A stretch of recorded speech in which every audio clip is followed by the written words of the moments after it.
Hello everyone, एक बार फिर स्वागत है आप सभी का अपने यूट्यूब चैनल पर। तो फ्रेंड, जैसा कि आप थंबनेल पे देख ही चुके हो, आज की इस वीडियो में हम डिस्कस करेंगे जीके के कुछ इंपॉर्टेंट क्वेश्चन जो मिले आपको आगामी HP GVT commission, SI conductor, GOIT post को 965, पंचायत ऑडिटर, पंचायत सेक्रेटरी, पटवारी और वेरियस एग्ज़ाम जो आने वाले समय में कंडक्ट किए जाने हैं, उन्हें सभी एग्ज़ाम में ये क्वेश्चंस आपको काफ़ी हेल्पफुल साबित होंगे। तो फ्रेंड्स, आपने करना क्या है, इन क्वेश्चंस के शॉर्ट फॉर्म में नोट से ज़रूर बना लेने हैं, क्योंकि रिवीजन के टाइम ये क्वेश्चंस आपको काफ़ी हेल्पफुल साबित होंगे। तो फ्रेंड्स, आप मुझे इंस्टाग्राम पर भी फॉलो कर सकते हो। इंस्टाग्राम आईडी का जो लिंक है वो मैंने डिस्क्रिप्शन बॉक्स में दे दिया है। तो फ्रेंड्स, वीडियो को शुरू करने से पहले अगर आप चैनल पे पहली बार विजिट कर रहे हो तो चैनल को सब्सक्राइब भी जरूर कर दें और बेल आइकन प्रेस करना ना भूलें। ऑल नोटिफिकेशन ऑन कर दें ताकि मेरे आने वाली हर वीडियो की नोटिफिकेशन आपको मिलती रहे। तो फ्रेंड्स, इस वीडियो का क्वेश्चन नंबर फर्स्ट है। इसमें बोला गया कि भारतीय राष्ट्रीय गान, भारतीय राष्ट्र नेशनल एंथम जो है इंडिया का, जन गण मन जो है, उसकी जो रचना है वे किसने की है। तो भारतीय राष्ट्रीय गान जन गण मन की जो रचना वो रविंद्रनाथ टैगोर ने की है। ये आपने याद रखना है, इंपॉर्टेंट क्वेश्चन है। रविंद्रनाथ टैगोर द्वारा रचित जन गण मन को संविधान सभा ने 24 जनवरी 1950 को भारत का राष्ट्रीय गान स्वीकार किया था और इसके गायन का जो समय है वो 52 सेकंड है। ये तो ये आपको पता ही होगा। 52 सेकंड जो है इसके गायन का समय है और इसकी संक्षिप्त अवधि जो है वो 20 सेकंड है, जिसमें इसकी प्रथम और अंतिम पंक्तियां जो है वो गाई जाती हैं। और ये सर्वप्रथम 27 दिसंबर 1911 को कांग्रेस के कोलकाता अधिवेशन में गाया गया था। राष्ट्रगान की वर्तमान संगीतमय धुन को बनाने का जो श्रेय है वो कैप्टन राम सिंह ठाकुर, जो कि आईएनए के सिपाही थे, उन्हें जाता है। ये आपने याद रखना है। अगले प्रश्न में चलते हैं। इसमें बोला गया कि संविधान सभा ने राष्ट्रीय ध्वज तिरंगा जो था वो कब अपनाया था। तो भारतीय संविधान सभा ने राष्ट्रीय ध्वज तिरंगा जो था वो अपनाया था कब? 22 जुलाई 1947 को। इंपॉर्टेंट क्वेश्चन है, कई बार एग्जाम में क्वेश्चन पूछा गया है। नेक्स्ट क्वेश्चन में चलते हैं। राष्ट्रीय गीत वंदे मातरम जो है वो किसने लिखा है। तो नेशनल सॉन्ग आपको पता है वंदे मातरम है। ये किसने लिखा है? तो राष्ट्रीय गीत वंदे मातरम जो है वो बंकिम चंद्र चटर्जी ने लिखा है। ये आपने याद रखना है। आनंद मठ उपन्यास में ये गीत 1874 को लिखा गया था। 1896 के कांग्रेस अधिवेशन में ये पहली बार गाया गया था और 24 जनवरी 1950 को ये अपनाया गया था। इसके बारे में थोड़ा डिटेल में डिस्कस कर लेते हैं। तो बंकिम चंद्र चटर्जी के उपन्यास आनंद मठ में, ये आपने याद रखना है, आनंद मठ में उन्हीं के द्वारा रचित वंदे मातरम को राष्ट्रगीत के रूप में 26 जनवरी 1950 को स्वीकार किया गया था और इसे सर्वप्रथम 1896 ईस्वी में भारतीय राष्ट्रीय कांग्रेस के अधिवेशन में गाया गया था। और इस गीत के गाने का जो समय है वो 1 मिनट 5 सेकंड है। ये आपने याद रखना है। 1 मिनट 5 सेकंड जो है वो इस नेशनल सॉन्ग वंदे मातरम गाने का ये गायन का ये समय है। ये भी आपने याद रखना है। अगले प्रश्न में चलते हैं। अशोक चक्र में कितनी तिलियां होती हैं, कितनी स्पोक्स होती हैं। तो अशोक चक्र में आपको पता है 24 तिलियां होती हैं। ये आपने याद रखना है, इंपॉर्टेंट है। अगले प्रश्न में चलते हैं और आपने कमेंट सेक्शन में जरूर बताना है कि पिछले कल 15 अगस्त 2023 को भारत ने अपना कितनवां स्वतंत्रता दिवस जो था वो मनाया था। ये आपने कमेंट सेक्शन में जरूर बताना है। अगले प्रश्न में चलते हैं। भारत का राष्ट्रीय पक्षी क्या है। तो भारत का जो राष्ट्रीय पक्षी है ये आपको पता है। भारत का जो राष्ट्रीय पक्षी है वो मोर है। कौन है? भारत का राष्ट्रीय पक्षी जो है मोर है, जिसका साइंटिफिक नेम जो है वो पाबो क्रिस्टेटिस है। ये आपने याद रखना है। नेक्स्ट क्वेश्चन में चलते हैं। राष्ट्रीय ध्वज में हरा रंग जो है वो किसका प्रतीक है। तो राष्ट्रीय ध्वज में ग्रीन कलर जो है वो प्रतीक है किसका? समृद्धि का। ये आपने याद रखना है। बात करते हैं राष्ट्रीय ध्वज के बारे में, नेशनल फ्लैग के बारे में। तो 3 पट्टियों वाला तिरंगा सबसे ऊपर आपको पता है गहरा केसरी होता है, बीच में सफ़ेद होता है और सबसे नीचे गहरा हरा रंग सबसे नीचे होता है। सफ़ेद पट्टी के बीच में नीले रंग का चक्र होता है जिसमें 24 तीलियां होती हैं तथा इसे सारनाथ में अशोक के सिंह स्तंभ पर बने चक्र से लिया गया है। और राष्ट्रीय ध्वज की लंबाई और चौड़ाई का जो अनुपात है, रेशो है, वह 3:2 है। भारत के संविधान ने राष्ट्रीय ध्वज का जो प्रारूप था वह 22 जुलाई 1947 को अपनाया था। राष्ट्रीय ध्वज का केसरिया रंग जो है वो जागृति, शौर्य तथा त्याग को, और सफ़ेद रंग जो है वो सत्य और पवित्रता को, और गहरा रंग जो है वो जीवन समृद्धि का प्रतीक है। अगले प्रश्न में चलते हैं। भारत का राष्ट्रीय ध्वज नेशनल एम्बलम जो है, राष्ट्रीय चिन्ह जो है वो अशोक स्तंभ कब अपनाया गया था? तो ये 26 जनवरी 1950 को अपनाया गया था, ये आपने याद रखना है। राष्ट्रीय चिन्ह जो है नेशनल एम्बलम जो है ये 26 जनवरी 1950 को अपनाया गया था। नेक्स्ट क्वेश्चन में चलते हैं। Flying of national flag falls under, तो फ्लाइंग ऑफ नेशनल फ्लैग जो है वो किसके अंतर्गत आता है? वे फ्लैग कोड ऑफ इंडिया के अंतर्गत आता है, ये आपने याद रखना है। अगले प्रश्न पे चलते हैं। सत्यमेव जयते जो है वो कहाँ से लिया गया है? तो सत्यमेव जयते जो है वो मुंडक उपनिषद से लिया गया है, ये आपने याद रखना है। इंपॉर्टेंट क्वेश्चन है, कई बार एग्जाम में पूछा गया है। भारत का जो राष्ट्रीय प्रतीक है सारनाथ का अशोक स्तंभ है, और भारत सरकार ने इसे 26 जनवरी 1950 को अपनाया था। प्रतीक के नीचे मुंडकोपनिषद में लिखा सूत्र सत्यमेव जयते जो है वो देवनागरी लिपि में अंकित है, ये आपने याद रखना है। सत्यमेव जयते जो है वो देवनागरी लिपि में अंकित है।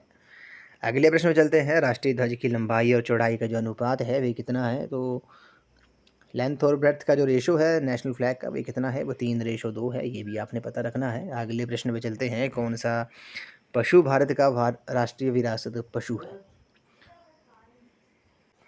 तो कौन सा पशु जो है भारत का राष्ट्रीय विरासत पशु है? तो राष्ट्रीय विरासत पशु जो है वो भारत का हाथी है, एलिफेंट है, ये आपने याद रखना है।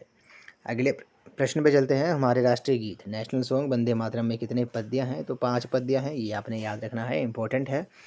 अगले प्रश्न में चलते हैं। Who rendered the English translation of Indian national song? तो श्री अरविंदो जो है, ये आपने याद रखना है। श्री अरविंदो ने भारतीय राष्ट्रीय गीत को इंग्लिश में ट्रांसलेट किया था। नेक्स्ट क्वेश्चन पे चलते हैं। How many lions are visible in the state emblem of India? तो कितने लॉयंस हैं, कितने शेर हैं जो स्टेट एम्बलम ऑफ इंडिया में विजिबल होते हैं, दिखते हैं? तो 3 आपको पता है, 3 फुल जो है इस क्वेश्चन का राइट आंसर है। अगले प्रश्न में चलते हैं। Which is the national animal of India? तो भारत का जो राष्ट्रीय पशु है वो कौन सा है? वे टाइगर है, ये भी आपने याद रखना है। इसका जो साइंटिफिक नेम है वो पैंथेरा टाइग्रिस लिन्योस है, ये भी आपने याद रखना है।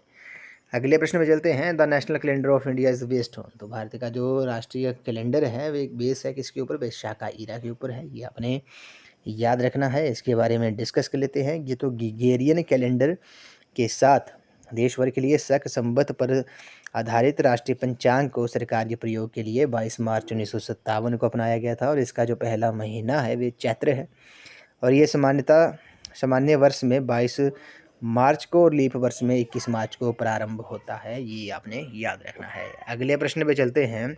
The saffron colour is the national flag signifies? तो केसरिया जो रंग है वो क्या दर्शाता है? वो कॉरेज एंड सेक्रीफाइस को दर्शाता है। हमारे राष्ट्रीय ध्वज में सबसे ऊपर का ये पट्टी है, केसरी पट्टी, ये किसको दर्शाती है? तो ये कॉरेज और सेक्रीफाइस को दर्शाती है। अगले प्रश्न पे चलते हैं। Which is the last month of our national calendar? तो हमारे राष्ट्रीय कैलेंडर का जो अंतिम महीना है, लास्ट मंथ है, वो कौन सा है? वो फागुन है, ये आपने याद रखना है। अगले प्रश्न पे चलते हैं। तिरंगे में चक्र जो है को हमेशा किस रंग में दर्शाया जाता है? तो अशोक चक्र जो है हमारे तिरंगे के बीच वो गहरा नीला होता है। कितनी स्पोक्स होती हैं, कितनी तीलियाँ होती हैं उसमें? 24 तीलियाँ होती हैं।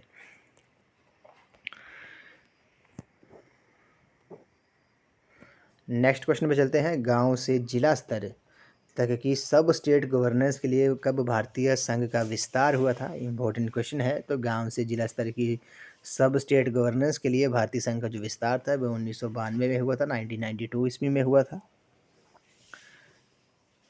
अगले प्रश्न में चलते हैं। किस कमेटी ने ग्रामीण इलाकों में 3 स्तरीय स्वशासन की स्थानीय संस्थाएं बनाने की सिफारिश की थी? तो बलवंत राय मेहता कमेटी ने ग्रामीण इलाकों में 3 स्तरीय स्वशासन की स्थानीय संस्थाएं बनाने की सिफारिश की थी, ये आपने याद रखना है। बात करते हैं बलवंत राय मेहता समिति के बारे में। इसके जो अध्यक्ष थे वे बलवंत राय मेहता थे। इनका जो कार्यकाल था वे 1957 से लेकर 1958 तक था, और इनकी जो प्रमुख सिफारिशें जो थी वो क्या थी? वे स्थानीय स्तर पर लोकतांत्रिक विकेंद्रीकरण, त्रिस्तरीय पंचायती राज की स्थापना, जैसे जिला परिषद, प्रखंड समिति और ग्राम पंचायती, आपने याद रखना है। अगले प्रश्न में चलते हैं। इसमें बोला गया कि 73वें संविधान संशोधन जो है वह किससे जुड़ा हुआ है? तो 73वां जो संविधान संशोधन था वे पंचायती राज से जुड़ा था, ये आपने याद रखना है। पंचायती राज 1993 से जुड़ा हुआ है। 73वां जो संविधान संशोधन हुआ था इसके बारे में बात कर लेते हैं। 1993 में संविधान में 73वां संशोधन करके पंचायती राज संस्था को संवैधानिक मान्यता दे दी गई थी और संविधान में भाग 9 को पुनः जोड़कर तथा इस भाग में 16 नए अनुच्छेदों 243 के से लेकर 243 न और संविधान में 11वीं अनुसूची जोड़कर पंचायत के गठन, पंचायत के सदस्यों के चुनाव, सदस्यों के लिए आरक्षण तथा पंचायत के कार्यों के संबंध में व्यापक प्रावधान किए गए हैं, ये आपने याद रखना है। और सबसे पहले राजस्थान के नागौर जिले में 2 अक्टूबर 1959 को पंडित जवाहरलाल नेहरू ने पंचायती राज की नींव रखी थी और उसी दिन इसे पूरे संपूर्ण राज्य राजस्थान में लागू कर दिया गया था। नेक्स्ट प्रश्न पे चलते हैं। बलवंत राय मेहता कमेटी ने किसके ऊपर सुझाव दिया था? तो बलवंत राय मेहता कमेटी ने भारत में पंचायती राज प्रणाली त्रिस्तरीय 1957 के ऊपर सुझाव दिया था, ये आपने याद रखना है।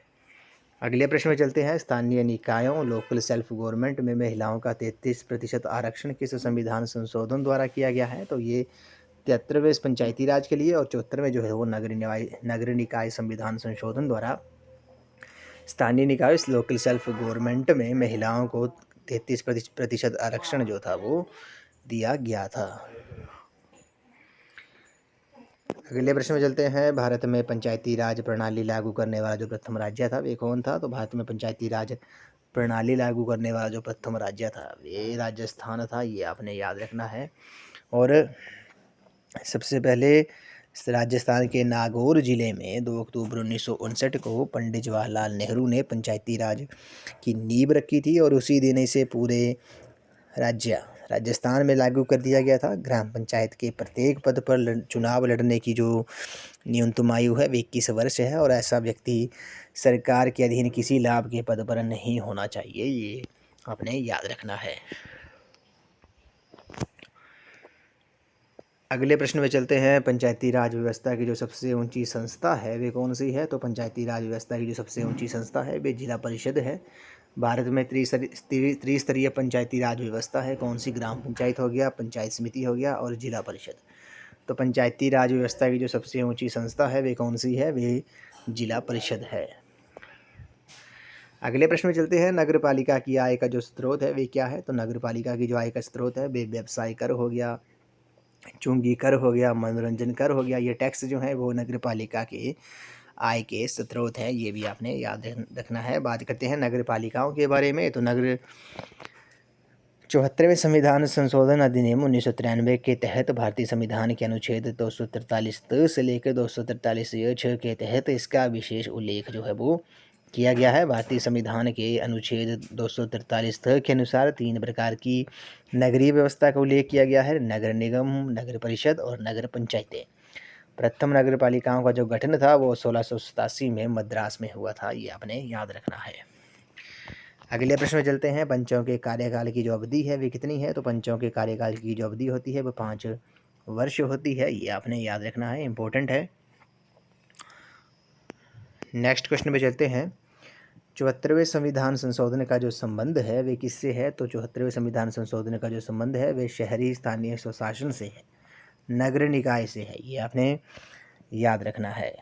उसी तरह एग्ज़ाम में जो क्वेश्चन पूछा गया था कि डैश भारत के प्रत्यक्ष लोकतंत्र का सबसे अच्छा उदाहरण है, तो ग्राम सभा जो है वो भारत के प्रत्यक्ष लोकतंत्र का सबसे अच्छा उदाहरण है। और पंचायत समिति का जो अध्यक्ष, एक बात आपने और याद रखनी है, पंचायती राज जो है वो त्रिस्तरीय प्रणाली है, ये आपने नोट कर लेना है। पंचायती राज जो है वो त्रिस्तरीय प्रणाली है। पंचायत के भंग होने पर चुनाव कब होंगे? तो 6 महीने में होंगे, ये भी आपने याद रखना है। जब कोई पंचायत भंग हो जाती है तो उसके जो चुनाव होंगे वो 6 महीने के अंतर्गत होंगे।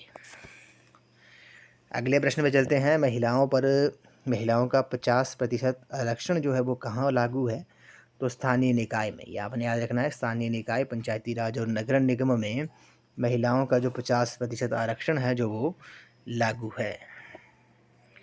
अगले प्रश्न पे चलते हैं। पंचायतों के चुनाव का निर्णय जो है वो कौन करता है? तो पंचायतों के चुनाव का जो निर्णय है वे राज्य सरकार करती है, स्टेट गवर्नमेंट करती है, ये आपने याद रखना है। अगले प्रश्न में चलते हैं। पंचायतों में चुनाव लड़ने की जो न्यूनतम आयु है वे कितनी है? तो पंचायतों में चुनाव लड़ने की जो न्यूनतम आयु है वे 21 वर्ष है। नेक्स्ट क्वेश्चन में चलते हैं। भारतीय संविधान के किस भाग में पंचायतों का प्रावधान है? तो भारतीय संविधान के किस भाग में पंचायतों का प्रावधान है? तो ये भाग 9 में, पार्ट 9 में पंचायतों का प्रावधान है, ये भी आपने याद रखना है। अगले प्रश्न में चलते हैं। वे कौन सी कमेटी थी जिसने पंचायती राज की संस्थाओं को संवैधानिक दर्जा देने की सिफारिश की थी, जिसके फलस्वरूप संविधान का 73वां संशोधन जो था वो पारित हुआ था? तो LM सिंघवी कमेटी, ये आपने याद रखना है। LM सिंघवी कमेटी जिसने पंचायती राज की संस्थाओं को संवैधानिक दर्जा देने की सिफारिश की थी, जिसके फलस्वरूप संविधान का 73वां संशोधन जो था वो पारित हुआ था, ये आपने याद रखना है। बात करते हैं LM सिंघवी समिति के बारे में। इसके जो अध्यक्ष थे इस समिति के, वे लक्ष्मीमल सिंघवी थे, ये आपने नोट करना है। इस समिति के अध्यक्ष कौन थे? लक्ष्मीमल सिंघवी थे। 1986-87 इनका कार्यकाल था और इनका जो प्रमुख सिफारिशें थी वे पंचायती राज को संवैधानिक दर्जा दिया जाए, न्याय पंचायतों का गठन किया जाए और वित्तीय संसाधन उपलब्ध कराया जाए, ये आपने याद रखना है। नेक्स्ट क्वेश्चन में चलते हैं। राजस्थान के किस जिले में जवाहरलाल नेहरू ने 2 अक्टूबर 1959 को पंचायती राज का औपचारिक शुभारंभ जो था वो किया था? तो वे राजस्थान के नागौर, ये आपने याद रखना है। राजस्थान के नागौर जिले में 2 अक्टूबर 1959 को पंडित जवाहरलाल नेहरू ने पंचायती राज की नींव रखी थी और उसी दिन इसे संपूर्ण राजस्थान में लागू कर दिया गया था। अगले प्रश्न में चलते हैं। पंचायती राज संस्थाएं जो हैं वो डैश शक्ति को अभिप्रेरित करती हैं? तो पंचायती राज संस्थाएं जो हैं वो बहुस्तरीय आयोजन मल्टी लेवल प्लानिंग को ये अभी प्रेरित करती हैं, ये भी आपने याद रखना है। इस वीडियो का ये लास्ट क्वेश्चन है। इसमें बोला गया कि कौन सी पंचायती राज पर अशोक मेहता समिति की अनुशंसा नहीं है? तो त्रिस्तरीय व्यवस्था का जो निर्माण है, ये आपने याद रखना है। त्रिस्तरीय व्यवस्था का जो निर्माण है वो अशोक मेहता समिति की अनुशंसा नहीं है। बाकी जो 3 हैं वो उनकी अनुशंसाएँ थी। राजनीतिक दलों की पंचायती राज मामलों में खुली भागीदारी हो गया, SC ST के लिए स्थानों का आरक्षण हो गया, ये भी उनकी अनुशंसा थी। पंचायती राज संस्था को करारोपण की अनिवार्य शक्ति जो थी, ये तीनों जो थी वो अशोक मेहता समिति की अनुशंसा थी। बात करते हैं अशोक मेहता समिति के बारे में। तो ये इसके जो अध्यक्ष थे वो अशोक मेहता थे। इनका कार्यकाल जो था वो 1977-1978 था, से लेकर 1970 से लेकर 1978 था। उन प्रमुख सिफारिशें जो थी वो द्विस्तरीय पंचायती राज की स्थापना थी, मंडल पंचायत और जिला परिषद। राजनीतिक दलों का प्रतिनिधित्व इनका सिफारिश थी। 4 वर्षीय कार्यकाल जो थी वो भी इनकी अशोक मेहता समिति की सिफारिशें थी। और बात करते हैं बलवंत राय मेहता समिति के बारे में। तो इसके अध्यक्ष जो थे वो बलवंत राय मेहता थे और इनका कार्यकाल जो था 1957 से लेकर 1958 तक था। स्थानीय स्तर पर लोकतांत्रिक विकेंद्रीकरण, त्रिस्तरीय पंचायती राज की स्थापना इनकी प्रमुख सिफारिशें थी। LM सिंघवी समिति जो थी इसके अध्यक्ष कौन थे? लक्ष्मीमल सिंघवी थे। पंचायती राज को संवैधानिक दर्जा दिया जाए, इनकी प्रमुख सिफारिश थी। न्याय पंचायतों का गठन किया जाए और वित्तीय संसाधन उपलब्ध कराया जाए, ये भी इनकी सिफारिशें थी। PK थुंगन समिति जो थी इसके अध्यक्ष जो थे वो PK थुंगन थे। 1989 में जो था इनका कार्यकाल था 1989 में। और प्रमुख सिफारिशें जो थी वो क्या थी? जिला नियोजन में राजनीतिक एवं प्रशासनिक संरचना पंचायती राज को संवैधानिक दर्जा जो थी वो इनकी प्रमुख सिफारिशें थी, ये भी आपने याद रखना है। उसी तरह क्वेश्चन जो थे एग्ज़ाम में पूछे गए थे। जैसे एग्ज़ाम में पूछा गया था कि 2 अक्टूबर 1959 को सर्वप्रथम किस भारतीय राज्य के नागौर जिले में पंचायती राज व्यवस्था प्रारंभ हुई थी? तो ये नागौर जो है वो डिस्ट्रिक्ट है राजस्थान का। तो राजस्थान जो है इस क्वेश्चन का करेक्ट आंसर था। और क्वेश्चन पूछा गया था कि निम्नलिखित में से कौन सी पंचायती राज संस्था नहीं है? तो वहाँ पे ऑप्शन दिए गए थे ग्राम पंचायत, ग्राम सभा, न्याय पंचायत और खाप पंचायत। तो खाप पंचायत जो है वो पंचायती राज संस्था नहीं है, ये आपने याद रखना है। और क्वेश्चन पूछा गया था कि बलवंत राय कमेटी की जो रचना वर्ष 1957 में की गई थी किसके हेतु की गई थी? तो पंचायती प्रणाली का अध्ययन करने हेतु बलवंत राय मेहता कमेटी की जो रचना जो थी वो गठित जो थी वो की गई थी। और 73वें और 74वें संवैधानिक संशोधन निम्नलिखित के किस प्रधानमंत्री के काल में किए गए थे? तो नरसिम्हा राव जो था इस क्वेश्चन का राइट आंसर है। 73वां और 74वां जो संविधान संशोधन हुआ था वे तत्कालीन प्रधानमंत्री नरसिम्हा राव के काल में किए गए थे। तो फ्रेंड्स आज की इस वीडियो में बस इतना ही। आज हमने जीके के कुछ इंपॉर्टेंट क्वेश्चन डिस्कस किए जो मिले आपको आगामी एचपीजीबीटी कमीशन, एसआई कंडक्टर, जेओआईटी पोस्ट को 965, पंचायत ऑडिटर, पटवारी, पंचायत सेक्रेटरी और वेरियस एग्ज़ाम जो आने वाले समय में कंडक्ट किए जाने हैं, उन सभी एग्ज़ाम में ये क्वेश्चंस आपको काफ़ी हेल्पफुल साबित होंगे। तो फ्रेंड्स आप मुझे इंस्टाग्राम पर भी फॉलो कर सकते हो। इंस्टाग्राम आईडी का जो लिंक है वो मैंने डिस्क्रिप्शन बॉक्स में दे दिया है। तो आज की इस वीडियो में बस इतना ही। आई होप आपको ये वीडियो पसंद आई होगी, तो वीडियो को लाइक शेयर एंड कमेंट जरूर कर दें। तो थैंक यू फ्रेंड्स।